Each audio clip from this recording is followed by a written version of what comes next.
Hello students, 11th class के जितने भी स्टूडेंट्स हैं, जो हमारा टॉपिक चल रहा है रिलेशन एंड फंक्शन, उसमें हमने रिलेशन पढ़ लिया था और उसके बाद में हमारा नेक्स्ट टॉपिक चला था फंक्शन। फंक्शन में हमने फंक्शन की डेफिनेशन और उसके टाइप्स अपने लास्ट वीडियोज में पढ़ लिए थे और अच्छे से समझ लिए थे। अब जो है आज की जो हमारी वीडियो है वो exercise NCERT exercise 2.3 NCERT book से जो एक्सरसाइज 2.3 है उससे रिलेटेड है और उसमें हमें सबसे पहले फर्स्ट क्वेश्चन से स्टार्ट करता हूं मैं, जो है which of the following relation are functions. हमारे पास 3 रिलेशन दिए हुए हैं और इन तीनों रिलेशन में से हमें क्या देखना है, फंक्शन।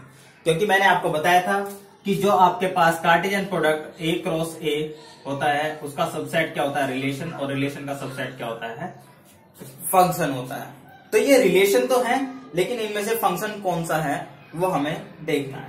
तो इन क्वेश्चन को करने से पहले फंक्शन की डेफिनेशन अच्छे से पता होनी चाहिए। तो फंक्शन की डेफिनेशन क्या थी, फंक्शन एक ऐसा रूल था जो क्या कर रहा था, डोमेन के हर एक एलिमेंट को, यहाँ के हर एक एलिमेंट को कहां पे मैप कर रहा था, इधर मैप कर रहा था, प्रत्येक एलिमेंट को। तो फलन क्या होता है, फंक्शन क्या होता है कि एक ऐसा रूल, एक ऐसा नियम जो क्या करता है, इसके प्रत्येक एलिमेंट को इधर एक यूनिक एलिमेंट पर भेजेगा। यानी इसका यदि कोई एक एलिमेंट A है उसको यहां पर 1 पर भेज रहा है, इसका B है उसको 2 पे भेज रहा है, C है तो उसको कहीं A और दूसरे नंबर 4 पे भेज रहा है। ऐसे नहीं है कि A 1 पे भी जा रहा है और 2 पे भी जा रहा है, ठीक है। यूनिक एलिमेंट पर, केवल यूनिक का मतलब क्या होता है भाई, केवल और केवल एक ही एलिमेंट पे जाए।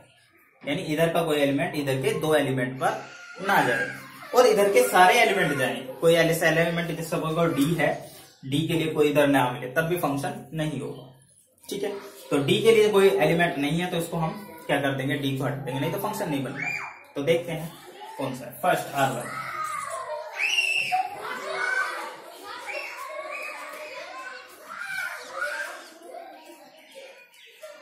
R1 में देखते हैं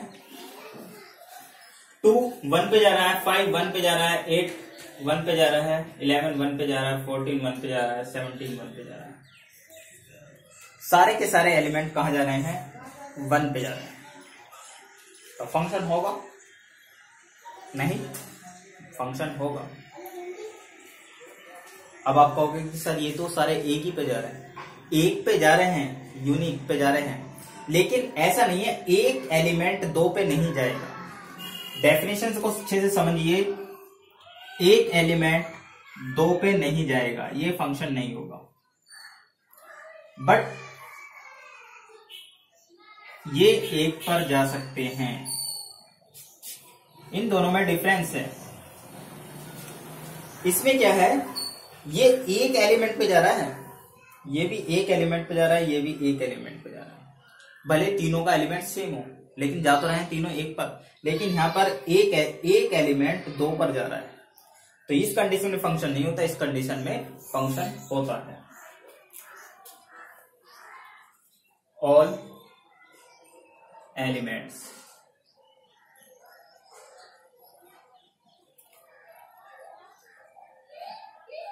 maps into a unique element, then relation R1 is function.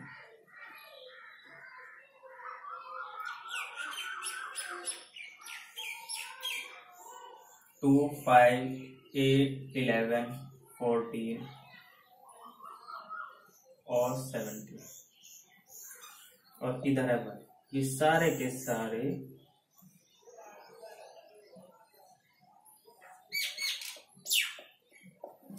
सारे के सारे कहां पर जा रहे हैं, आपके 1 पे जा रहे हैं,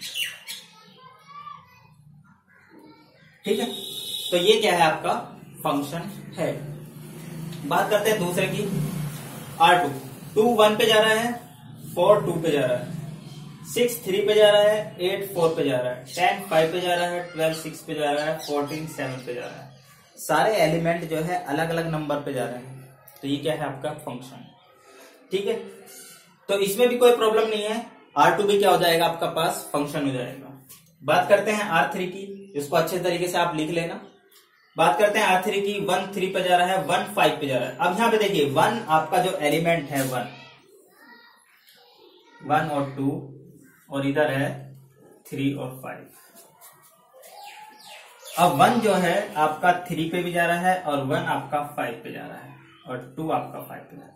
तो 2 5 से तो कोई प्रॉब्लम नहीं, लेकिन यहाँ पे 1 आपके पास 2 जगह जा रहा है, इसलिए R3 आपका फंक्शन नहीं होगा और ये आपका क्या हो जाएगा फंक्शन हो जाएगा। ठीक है, तो ये क्वेश्चन समझ में आ गया होगा, क्वेश्चन नंबर फर्स्ट कि फंक्शन किस तरह से हमें चेक करना है। अब लेते हैं क्वेश्चन नंबर सेकंड।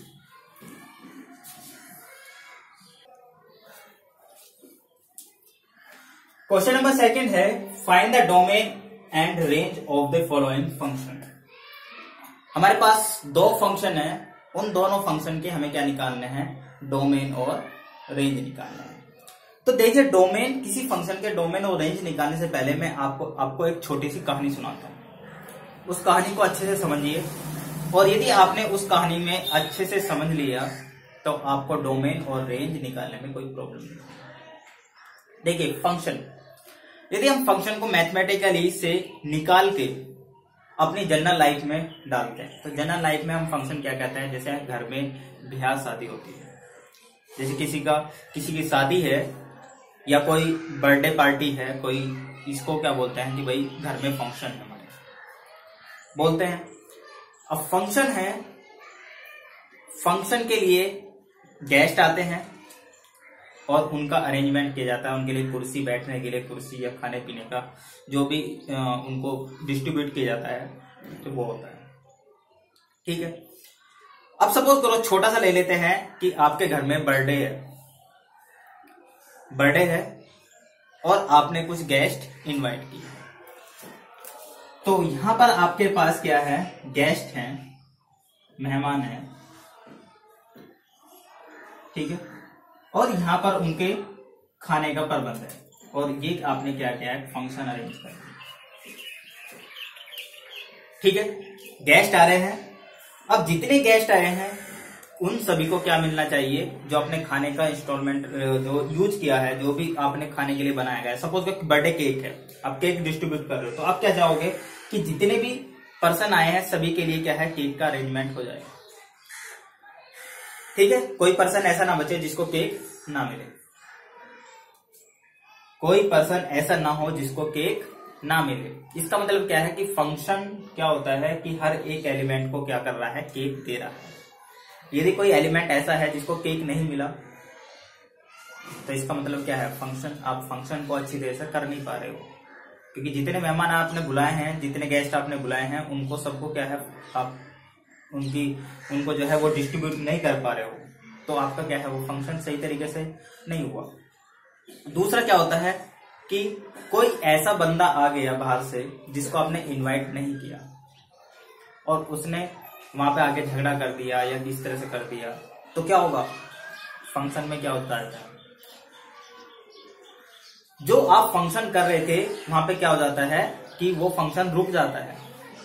तो आप क्या करते हो, उस बंदे को वहां से हटा देते हो। तो ऐसे ही आपको मैथ्स में भी देखना है कि यदि किसी को प्रॉब्लम हो रही है, किसी को हम कुछ दे नहीं पा रहे हैं, तो तब हमारा फंक्शन नहीं होगा, और यदि हम उसको फंक्शन के अंदर लेना चाहते हैं तो उसको हमें देना पड़ेगा, जो उसके खाने के प्रबंध है उसका करना पड़ेगा। और यदि कोई ऐसा है कि ना तो हम उसका खाने का प्रबंध कर पा रहे हैं, तो हम उसको क्या करेंगे, फिर बाहर कर देंगे कि हमारे पास 10 ही पीस थे और 10 डिस्ट्रीब्यूट हो गए, आप 11वें हो, आप बाहर चले जाइए। ठीक है, ये हमें मैथ्स में फॉलो करना है। अब देखिए पहला फंक्शन है f(x = -mod(x). एक मैंने आपको मॉडुलस फंक्शन बताया था f(x = mod(x), ये उसी का ही क्या है, एंटी है, रिवर्स है। बस the given function f(x = -mod(x). ठीक है, this function is additive inverse of modulus function. यानी जो मॉडुलस फंक्शन मॉड एक्स है उसी का ही क्या है, एडिटिव इनवर्स है। इसका मतलब जो इसका डोमेन होगा वही इसका डोमेन होगा, क्योंकि पूरे रियल लाइन पर इसे कोई प्रॉब्लम नहीं थी, तो इसको क्या होनी चाहिए, पूरे रियल लाइन का कोई प्रॉब्लम नहीं होगा। The graph of f x equal to minus mod x, ये आपका f x equal to mod x का ग्राफ था जब हमने टाइप्स ऑफ फंक्शन पढ़े थे। अब ये इसका एडिटिव इनवर्स है, यानी एक्स की सारी वैल्यू क्या थी, पॉजिटिव रखी थी तब भी हमें पॉजिटिव वैल्यू मिल रही थी, नेगेटिव रखी थी तब भी नेगेटिव वैल्यू मिल रही थी। लेकिन उसके बाद क्या है, बाहर माइनस है। इसका मतलब जो जितनी भी पॉजिटिव या नेगेटिव पॉजिटिव वैल्यू आएगी उन वे सारी की सारी क्या हो जाएगी, नेगेटिव हो जाएगी। यानी इसका जो ग्राफ होगा वो आपका नीचे की तरफ होगा।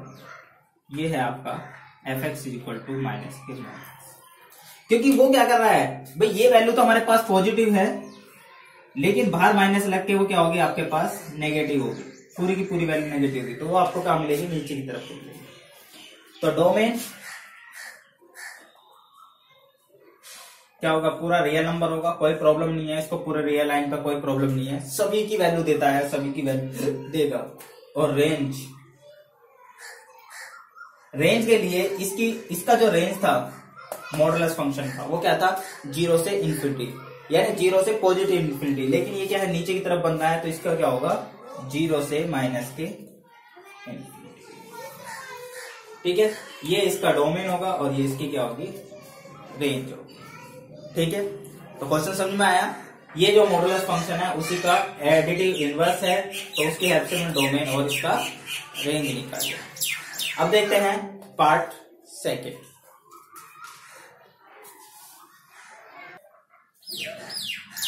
पार्ट सेकेंड है f x equal to under root 9 minus x square. अब आपने 10th क्लास में क्वाड्रेटिक फॉर्मूला पढ़ा था, x equal to minus b plus minus under root b square minus 4। और आपने 10th क्लास में ही नेचर ऑफ रूट्स निकाला था, तो जहां पे आपका discriminant b square minus 4ac less than 0 आ जाता था, नेगेटिव आ जाता था, तो उसके जो रूट्स होते थे वो नॉट रियल होते थे, यानी रियल नंबर्स नहीं होते थे, प्राकृतिक वास्तविक संख्याएं नहीं होती थी। तो ऐसे ही हम क्या करेंगे कि जो हमारे पास, क्यों अब वास्तविक संख्या क्यों नहीं हो सकती, रियल नंबर क्यों नहीं होती थी, क्योंकि इसकी वैल्यू नेगेटिव होने के बाद अंडर रूट के अंदर नेगेटिव नंबर आ जाता था, तो इसलिए हम क्या बोलते थे कि वो आपकी वास्तविक संख्या नहीं है, रियल नंबर नहीं है। तो रियल नंबर कब होता है, जब अंडर रूट के अंदर क्या हो, पॉजिटिव वैल्यू, यानी यदि कोई वैल्यू आपको अंडर रूट के अंदर नेगेटिव दे रही है तो वो रियल नहीं होगा। अब रियल नहीं होगा, हमारे पास जो फंक्शन है, यानी इसके अंदर यदि मैं x की वैल्यू 4 डाल देता हूं, 9 माइनस 4 का स्क्वायर 60 अंडर रूट माइनस 70, ये आपके पास क्या है, रियल नंबर नहीं है।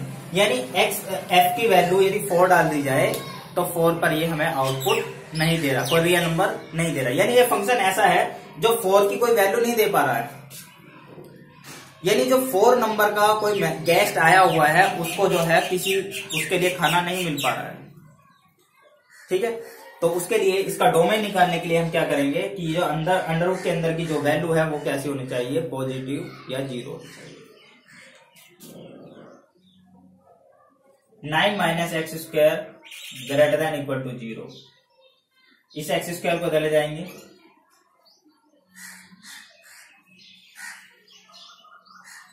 या इसके फैक्टर कर लो,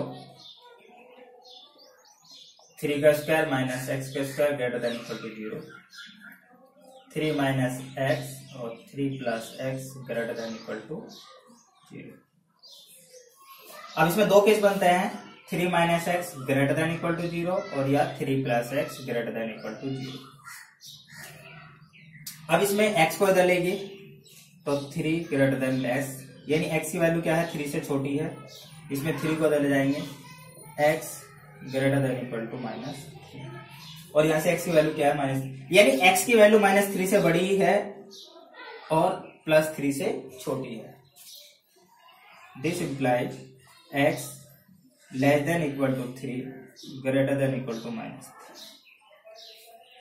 यानी एक्स की वैल्यू -3 से बड़ी लेनी है और +3 से छोटी लेनी है। यानी जो इसका डोमेन होगा वो डोमेन क्या होगा, -3 से +3 के बीच का होगा। वो इसलिए होगा क्योंकि -3 से यदि हमने छोटी वैल्यू रख दी, -4 रख दिया तो -4 का स्क्वायर फिर 16, फिर से वही प्रॉब्लम आएगी। तो डोमेन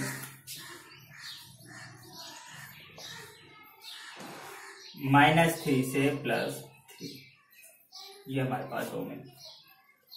ये दो नंबर नहीं है, इनके बीच की सारी, तो इसलिए केस में लिखेंगे इंटरवल में लिखेंगे। अब बात करते हैं रेंज की। रेंज के लिए आपको क्या करना है, रेंज का तरीका है कि जब आप रेंज निकालोगे किसी फंक्शन की तो उस फंक्शन को आप क्या करोगे, लेट करोगे y, और इसको सोल्व करके किसकी वैल्यू निकालोगे, x की वैल्यू निकालोगे। तो y square equal to 9 minus x square, ये इधर जाएगा, x square equal to x equal to 9 minus y square, यानी x equal to √9 minus y. यानी आप देख रहे हो कि x की वैल्यू भी क्या है, इसी फॉर्म में आ रही है जिस फॉर्म में आपका क्या है फंक्शन है। तो यहां पे भी आपको ये पॉजिटिव क्या, पॉजिटिव चाहिए या 0 चाहिए, तो इससे भी सोल्व करके जब y की वैल्यू निकालोगे वो भी आपका यही इंटरवल देगा। तो इसलिए इस फंक्शन की जो रेंज होगी, रेंज वो भी क्या होगी, -3 से 3। तो देखिए इस फंक्शन का डोमेन सेम यही और रेंज भी आपकी क्या आ जाएगी, सेम यही रहेगी। ठीक है, तो इस तरीके से हमें फंक्शन के क्या निकालने हैं, डोमेन और रेंज निकालने हैं। या तो हम उन एलिमेंट को हटा देंगे जिनकी वजह से फंक्शन नहीं बन पा रहा है, या फिर क्या करेंगे, उसके लिए इधर क्या है अपने आउटपुट में क्या करेंगे, अरेंजमेंट करेंगे उस चीज का। ठीक है, तो इस तरीके से अपने प्रांत और परिसर, अपने फलन के, दो फलन के एग्जाम्पल दिए हैं उनका निकाल लिया है। इसी से रिलेटेड मैं कुछ क्वेश्चन दूंगा जिनको आपको करना है। ठीक है।